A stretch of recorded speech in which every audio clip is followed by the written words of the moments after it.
हाय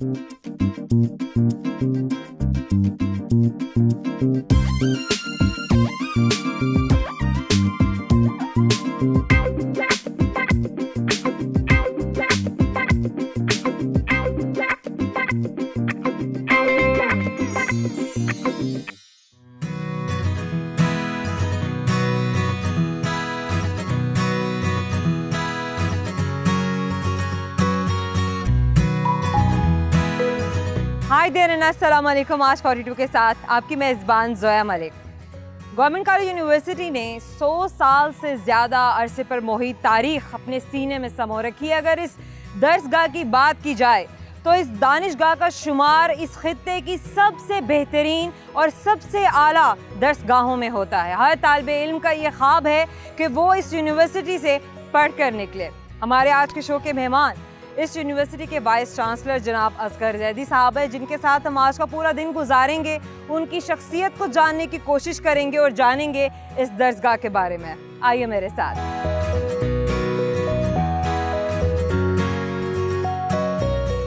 अस्सलाम वालेकुम सर, कैसे हैं आप?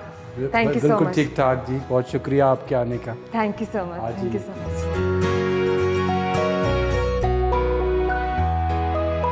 सर, हम आपकी इब्तिदाई ज़िंदगी के बारे में जानना चाहेंगे सबसे पहले। देखिए जी, वो तो एक लंबी कहानी है। मुख्तसर सी बात यह है कि मुल्तान के एक मुतवस्सत तबके में पैदा हुआ। उन्होंने एक अच्छे स्कूल में पढ़ाया। हमारी फैमिली ने, जो फेडरल बॉयज़ हाई स्कूल था जिसका स्टैंडर्ड दूसरे स्कूलों से बेहतर था, उसके बाद मैं मुल्तान में ही एमर्सन कॉलेज बोसम रोड पर वहाँ पढ़ा, जो पिछले साल ही उसको 100 साल मुकम्मल हुए हैं और वो एमर्सन कॉलेज से एमर्सन यूनिवर्सिटी बनी है। और ये मुझे बहुत बड़ा एज़ाज़ है, जिस पे मुझे बड़ा फ़ख्र है कि जो उसकी पहली सिंडिकेट बनी है उस कॉलेज की, जिसमें मैं स्टूडेंट होता था, उसका मैं एक मेंबर बना हूँ सिंडिकेट। अभी तक एक छोटे शहर में जो उस शहर का सबसे अच्छे स्कूल और कॉलेज हैं उसमें पढ़ रहे हैं। फिर एक बूस्ट लगता है जब हम गवर्नमेंट कॉलेज यूनिवर्सिटी में हमारा एडमिशन होता है। ना सिर्फ इस कॉलेज में दाखिला मिलने पर, लेकिन जो सही मायनों में हमारी फीलिंग चेंज होनी शुरू होती है वो हमारे जब असातिज़ा से हमारा इंटरेक्शन शुरू होता है कि ये वो असातिज़ा हैं जिन्होंने हमारे अंदर ये स्पिरिट पैदा की कि हम ना सिर्फ अपने आप को अच्छे तरीके से लीड करेंगे, अपने मुल्क में दूसरे लोगों की रहनुमाई करेंगे, बल्कि दुनिया में ग्लोबल लीडरशिप में अपना मकाम बनाएंगे। ये हर रोज़ किसी न किसी बहाने से हमारे असातिज़ा हमारे अंदर ये जज्बा भर रहे होते थे। कभी हम हंस के उड़ा देते थे, लेकिन फिर जब दूसरे दिन वो बात होती थी तो उसको अहमियत देते थे कि हमारी कुछ ज़िम्मेदारियां हैं इस यूनिवर्सिटी से ताल्लुक़ का, इस यूनिवर्सिटी का तालिब इल्म बनने का।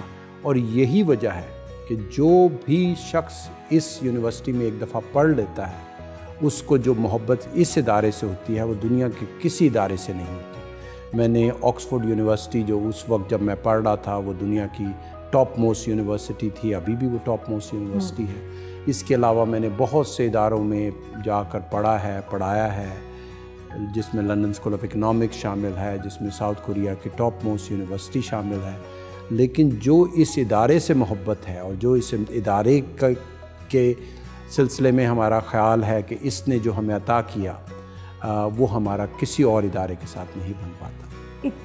इतना सारा ये जो टाइम था, जो ये सारा स्पैन था आपका एक जगह से दूसरी जगह जाने का, बहुत सारे इदारे थे, बहुत सारे लोग थे।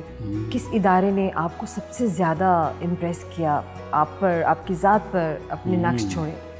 देखिए जी, पहला टेक ऑफ हुआ मेरा, वो तो गवर्नमेंट कॉलेज को उसका बिल्कुल उसका रोल है, गवर्नमेंट कॉलेज के टीचर्स का, कि जहाँ पहली दफ़ा वो स्पिरिट हमारे अंदर पैदा होनी शुरू हुई कि हम भी किसी काबिल हैं, हम भी कोई दुनिया में बड़ा काम कर सकते हैं। और वो इस इदारे का कमाल है कि जो आपके अंदर घूट घूट के भर देता है कि आप बहुत स्पेशल हैं, क्योंकि आप इस यूनिवर्सिटी के तालिब इल्म हैं और तालिब इल्म जब ख़त्म ओल्ड रावियन भी बन जाते हैं उस वक्त भी ये स्पिरिट जाती नहीं है। हमारे अंदर एक सहर होता है, एक गरूर होता है कि हम इस इदारे के पढ़े हुए हैं। किस टीचर ने आपको सबसे ज़्यादा मुतासिर किया है? सबसे पहले हम बात करेंगे गवर्नमेंट कॉलेज यूनिवर्सिटी की, जब आप यहाँ पे तालिब इल्म के तौर पर थे। जब मैं यहाँ तालिब इल्म के तौर पे था तो मुझे इकनॉमिक्स पढ़ने का बड़ा शौक़ था, और उसकी वजह ये नहीं थी कि इकनॉमिक्स कोई बहुत शानदार सब्जेक्ट है और दूसरे सब्जेक्ट इतने अच्छे नहीं हैं। उसकी वजह सिर्फ ये थी कि मेरे इकनॉमिक्स के टीचर बहुत अच्छे थे। उन्होंने वो स्पिरिट पैदा की हमारे अंदर कि इकनॉमिक्स को सही मानों में समझो। तो सर इनडायरेक्टली आप ये कहना चाह रहे हैं कि एक इंसान की कामयाबी में उसके उस्ताद का सबसे ज़्यादा रोल होता है? बहुत ज़्यादा रोल होता है। कोई शोबा उन्होंने अपनाना है, कोई सोच अपनानी है, पहली दफ़ा जिसकी तालीमात से वो बहुत ज़्यादा मुतासिर हो रहे होते हैं वो एक अच्छा टीचर होता है। अच्छा, अच्छे टीचर से मुराद ये नहीं है कि उनको सब्जेक्ट बहुत ज़्यादा आता हो जी। अच्छे टीचर से मुराद ये है कि वो सब्जेक्ट को पास ऑन करने की बहुत अच्छी समझ हो। अच्छे टीचर की वो जो मैंने आपको कहा ना कि सख्ती से शफ़क़त की तरफ उनका शिफ्ट, किस वक्त सख्ती करनी है और किस वक्त शफ़क़त करनी है, वो किरदार। एक मैं तो अच्छे टीचर को टीचर नहीं कहूँगा बल्कि मेंटर कहूँगा कि वो मेंटरिंग कर रहे होते हैं कि सब्जेक्ट को किस तरह पढ़ना है, अच्छा इंसान किस तरह बनना है, तो वो बहुत ज़रूरी है। एक और बात जो गवर्नमेंट कॉलेज में उस वक्त थी और अब हम दोबारा से उसको राइज करने चले हैं, वो था ट्यूटोरियल सिस्टम जी। और उस लिहाज से गवर्नमेंट कॉलेज उस वक्त भी बहुत डिस्टिंक्टिव था और अभी भी डिस्टिंक्टिव है कि ट्यूटोरियल सिस्टम में हमें जुमे के दिन 40-50 मिनट के लिए तमाम डिफरेंट प्रोग्राम्स के, यानी FSc, BA, BSc और MPhil, PhD, तमाम बच्चे इकट्ठे होकर एक क्लास में जाते थे जहां उनका चीफ ट्यूटर होता था, और वहां सब्जेक्ट की बात नहीं होती थी, मैथमेटिक्स, फिज़िक्स, इकनॉमिक्स की बात नहीं होती थी। वहाँ ये बात होती थी कि हमने किस तरह अच्छा इंसान बनना है, किस तरह डिस्टिंक्टिव ह्यूमन बीइंग बनना है, और किस तरह रावियन होने के नाते हम पर बहुत सी जिम्मेदारियाँ हैं। ना सिर्फ हम खुद अपने आप को अच्छा करें बल्कि जिस महफिल में बैठें वहाँ नज़र आए कि ये बच्चा मुनफरिद है क्योंकि ये गवर्नमेंट कॉलेज में पढ़ता है। क्या यही वो ख़ासियत है जो इस दर्सगाह को बाकी दर्सगाहों से मुनफरिद बनाती है? बेशक जी, मैं समझता हूँ कि अच्छा सब्जेक्ट पढ़ाना कोई भी किसी यूनिवर्सिटी में भी पढ़ा सकता है। आपकी मोहल्ले की गली की भी कोई इंस्टीट्यूशन होगा, वहाँ पे कोई अच्छा सब्जेक्ट पढ़ाने वाला, और ख़ास तौर पे ऐसा सब्जेक्ट कि जब हमारी दौड़ लगी हो कि हमने इम्तिहानों में अच्छे ग्रेड लेने हैं, तो कोई भी आपको अच्छे तरीके से पिछले पेपर्स से अच्छे सा निसाब बना कर पढ़ा सकता है। लेकिन सही इदारे, अच्छे तालीमी इदारों में यही खसूसियत होती है कि वो प्रोफेशनल नॉलेज के साथ साथ जो बाकी दीगर इस्लाह है अपने स्टूडेंट्स की, वो अच्छे तरीके से कर सकें। आप गवर्नमेंट कॉलेज यूनिवर्सिटी के 5वें वाइस चांसलर हैं और 31वें हेड हैं। यहाँ की फैकल्टी बाकी इदारों की फैकल्टी से किस तरह से मुनफरिद है? देखिए, वो जो मैंने बताया कि जो मेरा अपने टीचर्स से ताल्लुक़ था, जो उन्होंने मुझे इंस्पायर किया, बिल्कुल उसी तरीके से हमारी फैकल्टी जो है हर वक्त इस कोशिश में मसरूफ़ रहती है कि वो अपने स्टूडेंट्स को इंस्पायर करें, ना सिर्फ नॉलेज पास ऑन करें बल्कि उनके जहनों में ये ख्याल पैदा करें कि किस तरीके से उन्होंने वो नॉलेज इस तरह लेनी है कि वो बेहतरीन प्रोफेशनल बने, और उसके साथ एक्स्ट्रा करिकुलर एक्टिविटीज़ में शामिल होकर वो किस तरह बेहतर इंसान भी बने। तो इसमें मेरा ख़्याल है कि हमारी फैकल्टी बहुत सा अच्छा रोल प्ले करती है। लेकिन इस ज़मन में एक बात आपके फोरम से मैं करूँगा कि जब तक हम अपनी फैकल्टी को अच्छे तरीके से रिवॉर्ड नहीं कर सकेंगे, कंपनसेट नहीं कर सकेंगे, वो इतना इंसेंटिवाइज नहीं होंगे कि वो अपना काम बेहतरीन तरीके से कर सकें। एक रावियन ही एक रावियन को बना सकता है? देखिए जी, जो रावियन इस इदारे से मोहब्बत करता है, मेरा नहीं ख्याल कि कोई और उस तरीके से मोहब्बत कर सकता है अगर वो इस इदारे में पढ़ा नहीं है। लेकिन जहाँ तक लीडरशिप क्वालिटीज़ हैं कि किसी इदारे को लीड करने की क्वालिटी है वो ऐसे बहुत से और दूसरे लोगों में भी हो सकती हैं और वो भी इस इदारे को अच्छे तरीके से लीड कर सकते हैं, लेकिन जो वो मोहब्बत का अंसर है, ठीक, वो एक रावियन ही फील करता है कि इस इदारे के चप्पे चप्पे से हमें मोहब्बत है, एक एक चीज़ को हम इस तरह देखते हैं कि ये चीज़ को हमने बेहतर बनाना है, हर निज़ाम को बेहतर बनाना है। और यही वजह है कि जब से मैं आया हूँ मेरी एक कमिटमेंट है कि मैंने हर मोमेंट, हर लम्हा जो यहाँ गुजारना है वो इस इदारे की खिदमत करते हुए गुजारना है, ना सिर्फ लीडरशिप प्रोवाइड करनी है बल्कि जो फीलिंग्स है वो खिदमत की फीलिंग्स है, सर्विंग की फीलिंग्स है। आपने 35 साल तक इतने सारे यूरोपियन कंट्रीज़ में पढ़ाया है, आपका इतना सारा तजुर्बा है, इतनी दुनिया देखने के बावजूद भी वो क्या वजह थी सब कुछ छोड़ छाड़ के वापस पाकिस्तान में आ गए? बहुत खूबसूरत सवाल है और ये सवाल अक्सर मुझसे किया जाता है। मैं ख़ुद अपने आप से ये सवाल करता हूँ क्योंकि मेरा एक बड़ा स्ट्रॉन्ग रिसर्च करियर था कि जिसमें मैंने दुनिया के मुख्तलिफ ममालिक में जानने पहचानने वाले ऐसे काम किए थे जो दूसरे बहुत से ममालिक उस काम को पहचान रहे थे, जिसमें पॉपुलेशन एजिंग खुसूसन काम था। फिर मैंने डॉक्टर महबूबुल हक के नक्शे कदम पे चलते हुए एक बैनुल अक़वामी इंडेक्स बनाया था, एक्टिव एजिंग इंडेक्स, जो कि मुख्तलिफ ममालिक में उसकी मशहूरी थी और मैं सारी दुनिया फिरता था और काम करता था। लेकिन जो यहाँ आने का मकसद ये था, दो मकासद थे। एक तो ये था कि इस इदारे को सर्व करने का मौका मिल रहा था, तो दुनिया में कोई चीज़ इससे ज़्यादा अहम नहीं थी। जो ऑनर इस इदारे को लीड करने की थी वो दुनिया की और कोई ऑनर उसको मैच नहीं कर सकती थी। एक तो ये वजह थी। दूसरी वजह ये है, और ये मेरा ख्याल है हर वो पाकिस्तानी जो इस मुल्क से, पाकिस्तान से बाहर कहीं और मुल्कों में बैठा है, उसके दिल में एक कसक रहती है, कितना भी कामयाब हो, कि कोई बहाना बने, कोई तरीका बने कि हम अपने मुल्क वापस जाएं। और यही जो तरक्की हम यहाँ देखते हैं, खुशी यहाँ देखते हैं, अपने मुल्क में देखें। आपने बहुत सी तसानीफ़ भी लिखी हैं, हमें अपनी किताबों के बारे में भी बताइए। देखिए, मेरी जो पहली किताब है वो किताब है कि जो मैंने अपने थीसिस जो कि मैंने ऑक्सफोर्ड यूनिवर्सिटी में लिखा था, उस किताब का टाइटल है well being of older people in ageing societies. मुराद ये है कि बूढ़ों की फलाह व बहबूद किस तरह की है उन सोसाइटीज़ में जो कि एजिंग सोसाइटीज़ हैं। अब एजिंग सोसाइटीज़ यानी वो कौन से हैं कि जिसमें जिनको हम एजिंग सोसाइटीज़ कहते हैं, ये वो सोसाइटीज़ हैं जिसमें बूढ़ों की तादाद आहिस्ता आहिस्ता बढ़ती चली जा रही है। और इसकी वजह ये है, परेशानी की वजह नहीं है, इसकी वजह तो ये है कि इस बात को हमें सेलिब्रेट करना चाहिए कि अब हमारी हाइजीन बेहतर हो गई है, हमारी न्यूट्रिशन बेहतर हो गई है, हमारी मेडिकल टेक्नोलॉजी बेहतर हो गई है।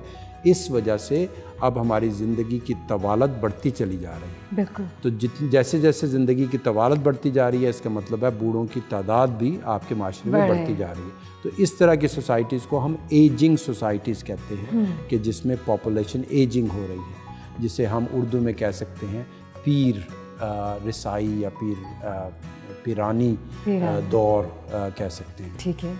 तो मेरा पीएचडी थीसिस जो था वो इस टॉपिक पे था जी। और फिर मैंने बाद में अगली 4 किताबें और लिखी, वो भी सब इसी टॉपिक पे हैं। खुसूसी एक टॉपिक जो फिर डेवलप हुआ उसमें, जिसको हम एक्टिव एजिंग कहते हैं। अच्छा। एक्टिव एजिंग से मुराद ये है कि हम अपने बूढ़ों को इस तरह से केयर करें, इस तरीके से उनको हौसला अफजाई करें कि वो अपने ज़िंदगी के काम सब खुद करें।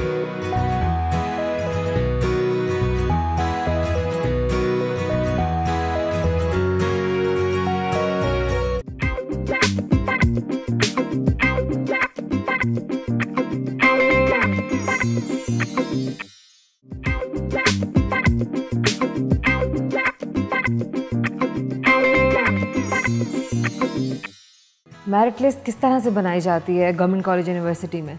देखिए, मेरिट लिस्ट जो है वो मेरिट जो है मुख्तलिफ़ तरीक़ों से डिटरमिन किया जा सकता है। मेरिट का एक तरीका ये है कि जो बच्चे FA FSC मार्क्स लेकर आएँ बस वो उसको मेरिट बना दें।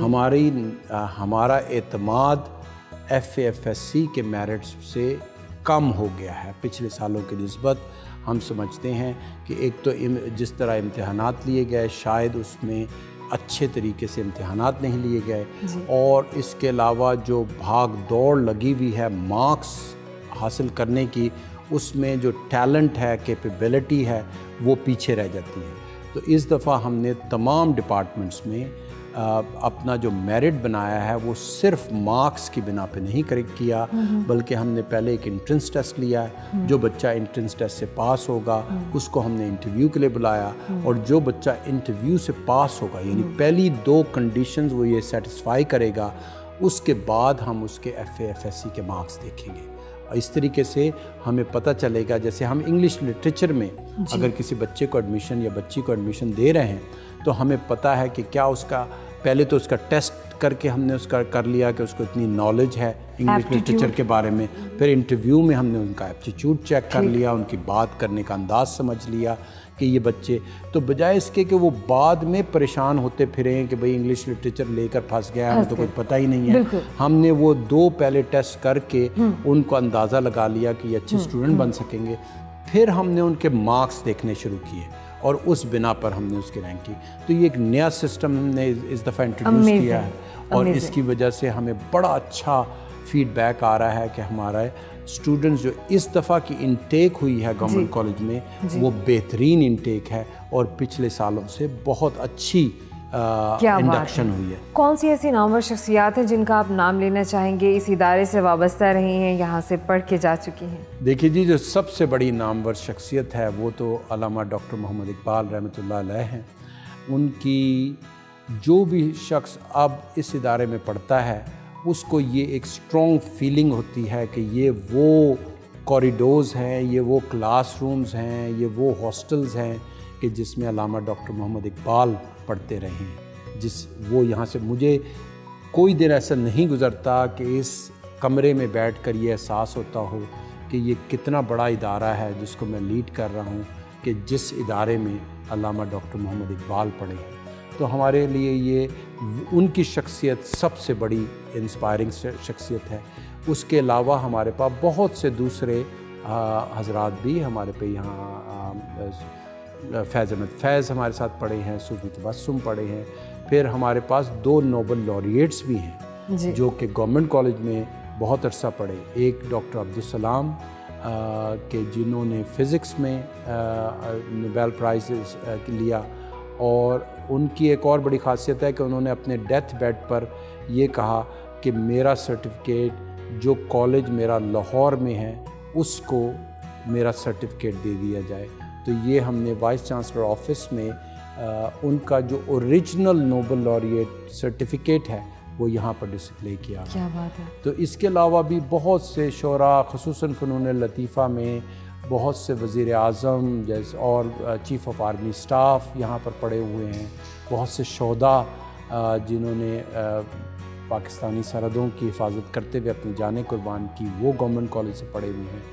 और इस वक्त में कोई ऐसा इदारा नहीं है कि जिस इदारे में मैं जाता हूँ या तो उसके सरबराह या उसकी टॉप पोजीशन पे कोई ओल्ड रावियन सर्व ना कर रहा हो। तो ये हमारे लिए बहुत बड़ी इज़्ज़त की बात है, एजाज़ की बात है कि इस इदारे ने ना सिर्फ पाकिस्तान की फॉर्मेशन में बहुत बड़ी मदद की, अल्लामा इकबाल ही हैं जिन्होंने 2 कौमी नज़रिया दिया जिसके जो बेसिस बना पाकिस्तान फॉर्मेशन का, और बल्कि जब पाकिस्तान बन गया तो उसकी शेपिंग अप, उसकी डेवलपमेंट में भी ओल्ड रावियंस ने बहुत अहम किरदार अदा किया। आपने वाइस चांसलर बनते ही 5 नकाती विज़न का ऐलान किया था। आपकी क्या राय है कि उस विज़न पर किस हद तक अमल दरामद मुमकिन हो सका है? देखिए, जल्दी से मैं वो 5 नकाती बता दूं। पहला है क्वालिटी ऑफ टीचिंग। मेरा ख़्याल है एक तालीमी इदारे, ख़ास तौर पे हायर एजुकेशन तालीमी इदारे का पहला और बड़ा मकसद ये होना चाहिए कि आपकी टीचिंग लेवल जो है बेहतर हो जाए। अच्छा, टीचिंग में सिर्फ सब्जेक्ट टीचिंग नहीं, हम बात कर चुके हैं कि उसमें मेंटरशिप होनी चाहिए। दूसरा है रिसर्च। अब हम यूनिवर्सिटी, हमें तकरीबन 20 साल हो चुके हैं कि जिसमें हम यूनिवर्सिटी में तब्दील हो गए। और यूनिवर्सिटी और कॉलेज में एक बड़ा फ़र्क ये होता है कि यूनिवर्सिटी में अच्छी रिसर्च की जाती है, यूनिवर्सिटी में वो रिसर्च की जाती है जिससे माशरे को फ़ायदा हो। तो हम कोशिश में मसरूफ़ हैं कि हमारी वो रिसर्च हो जिससे पॉजिटिव सोसाइटल इम्पैक्ट क्रिएट हो। तीसरा जो हमारा नुक्ता है वो है इंटरनेशनलाइजेशन।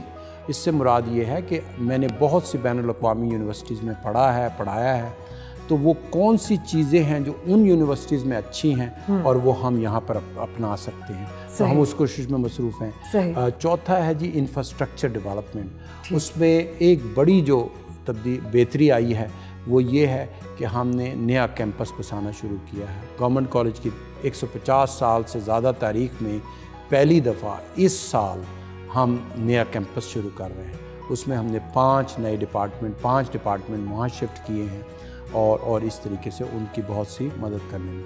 आखिरी पॉइंट है गवर्नेंस में ये जो एंट्रेंस एग्ज़ाम्स हमने किए, एंट्रेंस टेस्ट किए, स्टूडेंट एंट्री की, उसमें 100% मेरिट हमने अडॉप्ट किया है। मेरिट से मुराद ये है कि वो जो हमने तरीका बनाया टेस्ट का, इंटरव्यू का और फिर मेरिट का, इसके अलावा स्पोर्ट्स बेसिस पे, एक्स्ट्रा करिकुलर बेसिस पे हमने ये अहद किया है कि कोई एक बच्चे का एडमिशन भी गलत नहीं होगा। तो उस अहद के साथ हम 100% मेरिट का जो है डोमिनेंस इस इदारे में क्रिएट कर रहे हैं। इसके अलावा तमाम अपॉइंटमेंट्स, तमाम प्रमोशंस वो मेरिट एंड ओनली मेरिट पर होंगी। कितने डिपार्टमेंट्स हैं गवर्नमेंट कॉलेज यूनिवर्सिटी में? गवर्नमेंट कॉलेज में तकरीबन 28 डिपार्टमेंट हैं, जिसमें हमारी 5 फैकल्टीज़ हैं। हमारी सबसे बड़ी फैकल्टीज़ जो 2 हैं वो हैं मैथमेटिकल साइंसेस और लाइफ साइंसेस की। इसके अलावा हमारे पास सोशल साइंसेस और लैंग्वेजेस की फैकल्टी है और 5वीं हमारी इलेक्ट्रिकल इंजीनियरिंग की फैकल्टी है। ये जो 28 डिपार्टमेंट हैं इसमें तकरीबन 50 से ज़ायद प्रोग्राम्स हैं, जिसमें हमारा जो बड़ा प्रोग्राम है वो है BS ऑनर्स, जो 4 साल बच्चे हमारे साथ गुजारते हैं।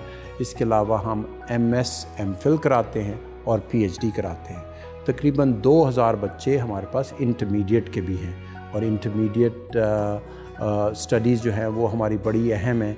उसमें भी हमारे बड़े बड़े मशहूर लोग, खुसूसन बड़े बड़े मशहूर डॉक्टर्स और इंजीनियर्स जो हैं वो हमारी इंटरमीडिएट से पढ़े हुए हैं।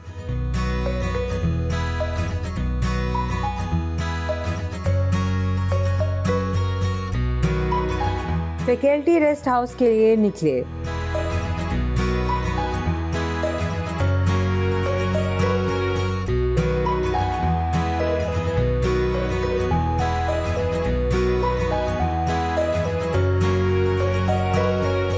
आपसे जानना चाहूँगी कि आपके हस्बैंड कैसे हस्बैंड साबित हुए?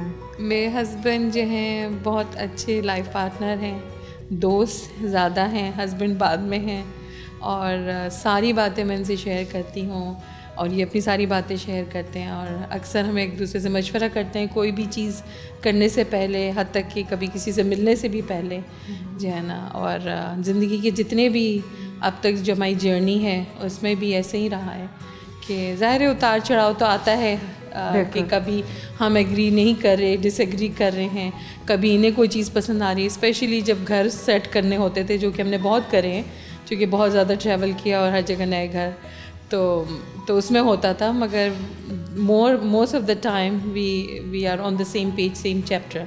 जहाँ तक इनकी कामयाबी और इनकी करियर और इनकी क्वालिफ़िकेशन, एजुकेशन, सारी जो ये प्रोसेस थी, उसमें I was always on board, क्योंकि मुझे ये नज़र आता था, शुरू से ही था इनमें कि बहुत ज़्यादा जस्तजू थी, बहुत ज़्यादा बढ़ने की, आगे कुछ करने की उमंग थी, और बहुत एम्बिशियस, बहुत ज़्यादा एम्बिशियस रहे। तो इसलिए उसको भी मैंने हमेशा इन्हें सपोर्ट किया कि ये जो है ना, जो भी हो सके मैं करती रहूँ इनके साथ। बच्चों के साथ किस तरह से वक्त गुजारा कि इनकी रिस्पॉन्सिबिलिटी, इनको स्कूल्स में लेकर जाना, इनकी स्टडीज़ को देखना, इनकी ग्रूमिंग को देखना, इनको हर तरह से केयर करना, अपने ओन पर घर के मामलात को संभालना, सर का कितना कंट्रीब्यूशन? इनका ये है कि ये जब इनके पास टाइम होता था ये अपना पूरी टाइम डिवोट करते हैं बच्चों को, ठीक है। बच्चों से खेलते भी थे, यानी जब बच्चे टॉडलर स्टेज से लेके और फिर स्कूल, प्राइमरी स्कूल और फिर डायरेक्ट सेकेंडरी स्कूल और फिर टीनेज फेज़ एंड हो रहा है और फिर एडोलेसेंस में एंटर हो रहे हैं, ठीक है। तो मुख्तलिफ स्टेजेस हैं हमारे बच्चों की, ज़ाहिर है। तो जहाँ जहाँ जैसे जैसे इन्हें टाइम होता था ये अपना टाइम देते थे। तो चाहे इनके पास 5-10 मिनट होते थे, मगर फिर इन्हें सही यानी कोशिश करते थे कि उसी लेवल पर आके बच्चों से, अगर खेलने वाली स्टेज है तो खेलें, और टीवी देखने वाली है या गेम्स खेलने वाली है, बाहर आउटडोर एक्टिविटीज़, क्रिकेट का बहुत इन्हें था। तो क्रिकेट के जब भी खुद क्रिकेट खेल रहे हैं तो हम सबको ले जाते थे कि हमारी पिकनिक भी हो गई और हम उसमें शामिल भी हो गए, इस तरह रहा। So who is your mentor if you talk about your parents, your mother or your father? I think in terms of future and educational and perhaps career advice, it goes to my father. But when it is terms of kind of my friends or maybe personality, that goes to my mom. So how is your bond with your parents? Do you share each and everything? When you need something, do you know, if you want to say, if you want to share, who will you go, who will you contact first, your father or your mother? I think it would go to both of them. I would wait for... Depends who is available. I would actually wait for an opportunity in the night when both of them are there, and I would be happy to just talk about anything with them. I think I'm lucky to say that I'm closer to my parents than I am to my friends. Partially because I've moved countries and schools a lot, and they have always been by my side with me.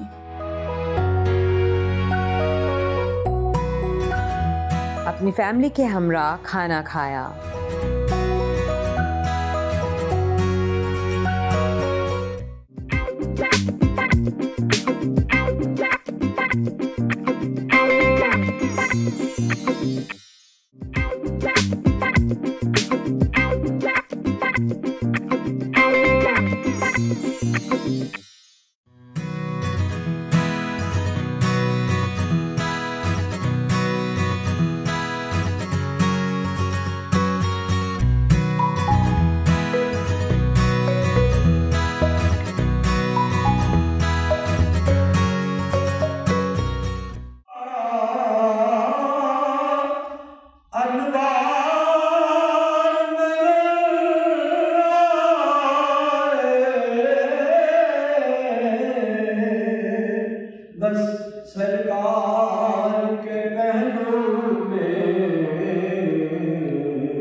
रहमतुल्लिल आलमीन किरत और नात competition में speech की और students में इनामात तकसीम किए।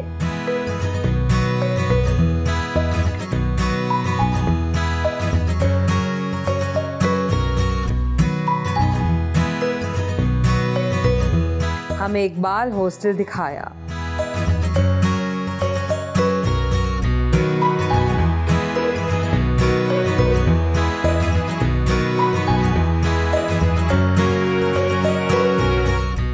ये जो 3 चीज़ें हैं जी, ये उस वक्त की हैं कि जब अल्लामा इकबाल यहाँ रहते थे। यानी ये बुक शेल्फ भी वही है, ये वो खूंटी भी वही है, और ये उनका स्टडी टेबल ये। तो बाकी हाँ, थोड़ी सी तामीर में थोड़ी सी बेहतरी है, डिफरेंट थोड़ा है। ये उनके जो एक प्रोफेसर थे जो कैम्ब्रिज चले गए थे, ये उन्होंने उनकी तरह की तर्ज की ऐनक बनाई थी उस शॉप में, और उसी तरह के मुझे प्रोफेसर आर्नल्ड जो थे, जो कि ब्रिटिश थे, कैम्ब्रिज यूनिवर्सिटी, जिन्होंने फिर उन्हें वो यहाँ से चले गए थे पढ़ाकर इनको, और फिर उन्होंने अल्लामा इकबाल को कैम्ब्रिज बुलाया था अपने पास। तो ये उनकी रिस्पेक्ट में उन जैसे मूछें रखी गई। ये जब यहाँ आए थे तो अंदरून शहर में एक घर इन्होंने लेके पहले उस घर में रहे। ये तो ये उस घर की तस्वीर है।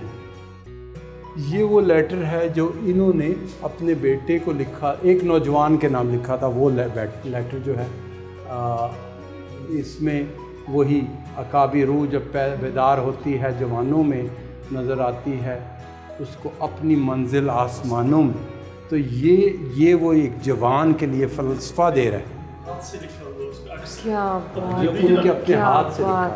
क्या बात। ये लेटर वो है कि जो उन्होंने अपने हाथ से लिखा था अपने बेटे को।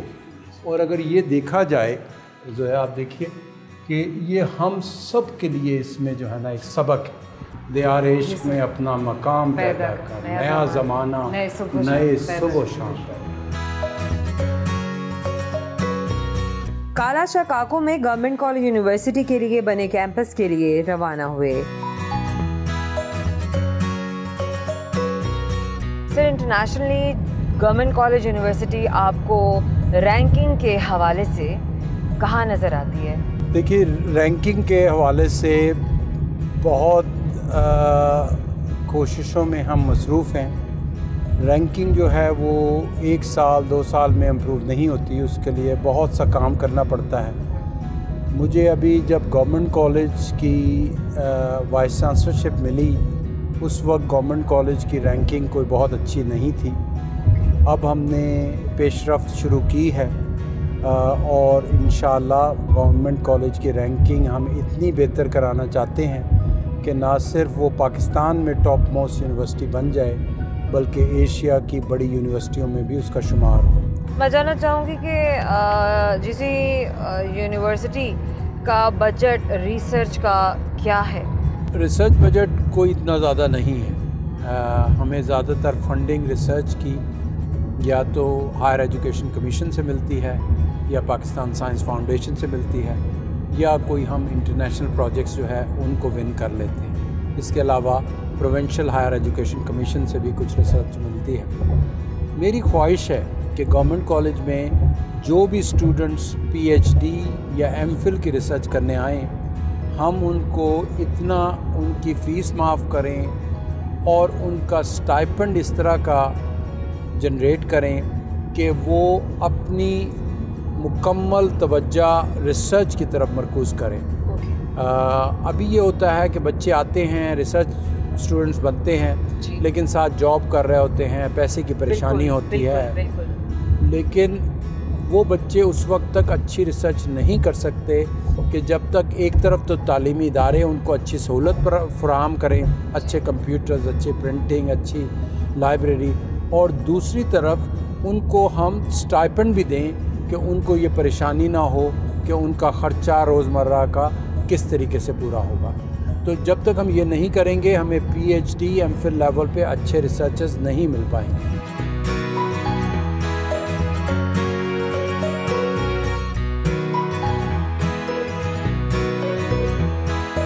नए कैंपस में होने वाले म्यूजिकल इवेंट में शरीक हुए। जंबे दी कली ते हंस मोती, ओ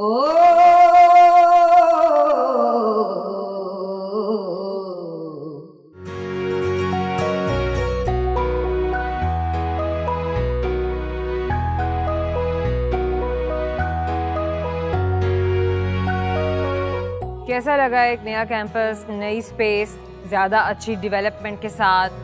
स्टार्ट में थोड़ा मुश्किल लग रहा था, लेकिन अब बेहतर है। तो एक प्रिंसिपल की, एक वाइस चांसलर की क्या कंट्रीब्यूशन होती है अगर वो स्टूडेंट्स को एक अच्छे बिल्डिंग के साथ, अच्छी फैकल्टी के साथ और अच्छे एटमॉस्फेयर में फैसिलिटेट करते हैं स्टडीज़ को? हमारे VC बहुत काफ़ी ज़्यादा अच्छे हैं, मतलब अब बाकी जो होते हैं वो सिर्फ बातें करते हैं, वो आते नहीं हैं। हमारे VC हर वीकेंड पे आते हैं, हर वीक आते हैं, 1 से 2 चक्कर उनके लगते हैं यहाँ पे। अच्छा। वो हर क्लास में आते हैं, वहाँ के बात करते हैं। वो कहते हैं आपको किसी से भी बात करने की ज़रूरत नहीं, अगर आपकी कोई नहीं सुन रहा, आप मेरे पास डायरेक्ट आ सकते हैं। Is there an open door policy? Yes, बिल्कुल। आप क्या कहेंगी नए कैंपस के बारे में? ये कैंपस बहुत अच्छा है। यहाँ हमें मतलब कि ह्यूमिडिटी लेवल मतलब कि सब नॉर्मल है। यहाँ पे हम बहुत इजी फील करते हैं, किसी किस्म की हम पे कोई रिस्ट्रिक्शन नहीं है, हम जहाँ मर्जी बैठ जाएँ, और मतलब कि यहाँ पे सिक्योरिटी वगैरह भी बहुत अच्छी है।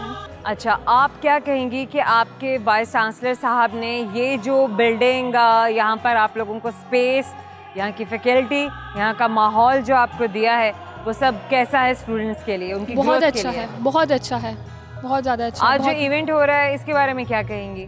ये तो भी हम फर्स्ट टाइम खुद अटेंड कर रहे हैं और होप सो बहुत अच्छा होगा ये। आपका पहला बैच है जी। कैसा फील करते हैं? जी मैं अच्छा फील करता हूँ, और चूँकि हम पुराने कैंपस में भी 2 साल तक पढ़ चुके हैं, बट यहाँ पे ऑनर है, प्रेस्टीज है इस चीज़ में कि इस कैंपस में आप लोगों का पहला सेशन पास आउट होके जाएगा। जी इंशाल्लाह, फर्स्ट इंशाल्लाह। जी जी।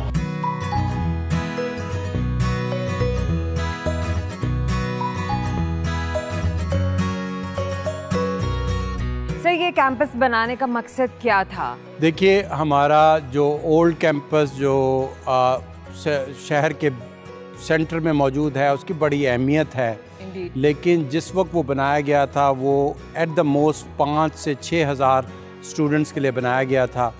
अब हमारे पास तकरीबन 14,000 स्टूडेंट्स हैं, तो हमें बहुत ज़रूरी है कि हम अपना कैंपस एक और बनाएं कि ताकि हमारे जो स्टूडेंट्स की तादाद बढ़ती चली गई है, जिस तरह हमारे मुल्क में आबादी की तादाद बढ़ी है उसके साथ साथ स्टूडेंट की तादाद भी बढ़ी है, तो उसके लिए हमारे पास नया कैंपस मौजूद हो। नया कैंपस पुराने कैंपस की तरह स्टूडेंट्स को इंस्पायर कर सकेगा, क्योंकि बिल्डिंग की भी एक फील होती है, जगह की भी एक फील होती है, हिस्ट्री है वहाँ पर। जी बिल्कुल, उसकी कैंपस की अहमियत उसी तरह कायम रहेगी।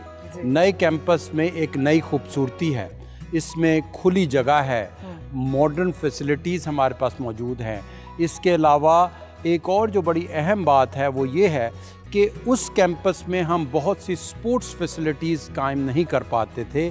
अब हमारे स्टूडेंट्स के पास उनके क्लासरूम्स और एडमिनिस्ट्रेशन ऑफिसेज और हॉस्टल्स के दरमियान अच्छे अच्छे खूबसूरत स्पोर्ट्स फील्ड होंगे, और हमारी कोशिश होगी कि हमारे बच्चों को state of the art sports facilities मौजूद हों। तो ये भी, अगर आप कोई भी दुनिया की टॉप मोस्ट यूनिवर्सिटीज़ देखें, उनके कैंपस के अंदर मौजूद होती हैं स्पोर्ट्स फैसिलिटीज़, जो कि बच्चों की एक्स्ट्रा करिकुलर एक्टिविटी में शुमार होता है। तो ये एक बड़ी अहम बात है। इस कैंपस की वजह से हम बहुत सी स्पोर्ट्स फैसिलिटीज़ भी अपने स्टूडेंट्स को प्रोवाइड कर सकेंगे। मेरा अपने गेस्ट से आखिरी सवाल हमेशा ये होता है कि कोई ऐसी ख्वाहिश, कोई ऐसी बात, कोई ऐसी तमन्ना जो दिल में हो, पूरी ना हुई और पा लेने की जुस्तजू हो। देखिए जी, जो सबसे बड़ी इस वक्त हमारी ख्वाहिश है वो इस यूनिवर्सिटी, गवर्नमेंट कॉलेज यूनिवर्सिटी की तरक्की है जी। और ऐसी तरक्की वो मयार जो कि ये डिज़र्व करता है, जो एक अरसे से इसने एक बहुत बड़ा मयार अपना बनाया हुआ है। हम चाहते हैं कि इसकी तरक्की इतनी हो कि ये दुनिया की टॉप मोस्ट यूनिवर्सिटीज़ में इसका शुमार हो, इसको पाकिस्तान का ऑक्सफोर्ड कहा जाए, और इसमें जो बच्चे पढ़ें वो इतने अच्छे तरीके से पढ़ें कि दुनिया की अच्छी यूनिवर्सिटीज़ में उनकी आइडेंटिफिकेशन हो कि ये गवर्नमेंट कॉलेज यूनिवर्सिटी पाकिस्तान से पढ़कर आए हैं। तो हम इसीलिए इसके तालीमी मयार को बेहतर कर रहे हैं, इसके स्पोर्ट्स के स्टैंडर्ड्स जो हैं वो बेहतर कर रहे हैं, ताकि हमारे बच्चे जब दूसरे तालीमी इदारों में जाएं तो वो इस तालीमी इदारे से अच्छी चीज़ें हासिल कर कर इसका नाम मज़ीद बुलंद करें इंशाल्लाह। Thank you so much sir.